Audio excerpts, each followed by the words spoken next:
This is the third snap opinion we are publishing just in the last few months on stampedes and the countless lives they have claimed. And we'll keep at it for as long as it takes, as must governments, administrative authorities, and the police. The tragic story has written itself over and over again, quite enough to invite drastic steps. Heads must roll now, penalties have to be imposed, and crowd management reforms must be bound by decree. It's no longer a matter of mere introspection. Extraordinary punitive action is in order. When we recorded a snap opinion on the Hathras stampede a few months back, we said it was not the first time such a tragedy had occurred, and unfortunate as it may sound, it won't be the last. We did not want to be proven right twice over and in such a short period of time. By the way, remember Hathras?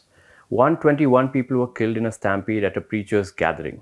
What happened to that investigation? The UP police have filed a 3,200-page charge sheet, but the preacher, Surajpal Singh, aka Bhole Baba, has not even been named in it. Days after the stampede in July last year, even as he wasn't questioned by the police, Singh released a video in which he said, "What has to happen will happen, and the one who has come into the world will eventually leave." But I digress. On Friday night last week, there was a stampede at the New Delhi railway station. It's supposed to be a premier facility in the national capital. 18 people died, many of them women and children. Most of these people are trying to make their way to the Mahakumbh in Prayagraj. Do keep in mind that 30 people were killed in a stampede at the Mahakumbh just in January because of excessive crowding and poor ground management. So, what happened at the New Delhi station on Friday night? The crowd had been swelling for a while, slowly and dangerously. Did no one notice? Did no one who had the authority to intervene and the experience to spot a disaster in the making think of stepping in?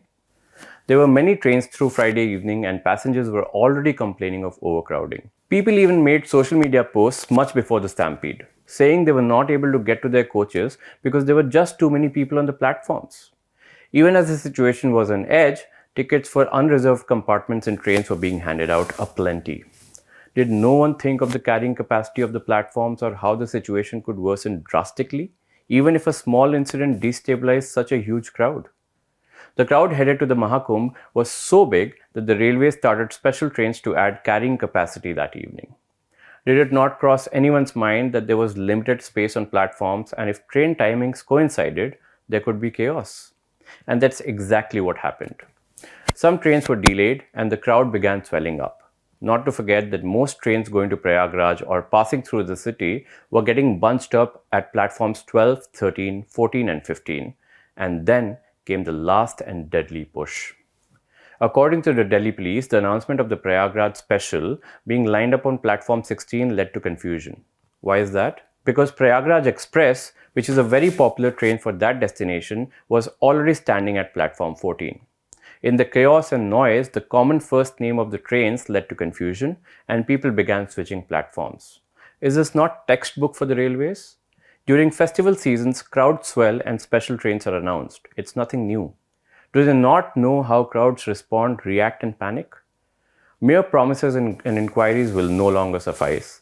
It is time for the government, railway authorities and disaster management teams to implement stringent, technology-driven safety measures. Yes, managing crowds is always challenging, and we all thought that the Allahabad railway station stampede during the 2013 Kumbh, which killed 42 people, would be the turning point. However, it is amply clear that authorities don't care enough. Experts have advocated for advanced technologies such as drones and AI-powered surveillance to monitor crowd density and detect early warning signs of panic or bottlenecks. It is beyond any comprehension why these cutting-edge solutions remained underutilized. What will work now? A law just to curb and control stampedes? Must it really come to that? I've already told you that this is our third snap opinion in recent months on stampedes. No journalist or newsroom should have to become a stampede specialist. Yes, there is a need for specialists, but that is for effective crowd management, not for what comes after a deadly crush. No one should lose their life simply because they tried to board a train.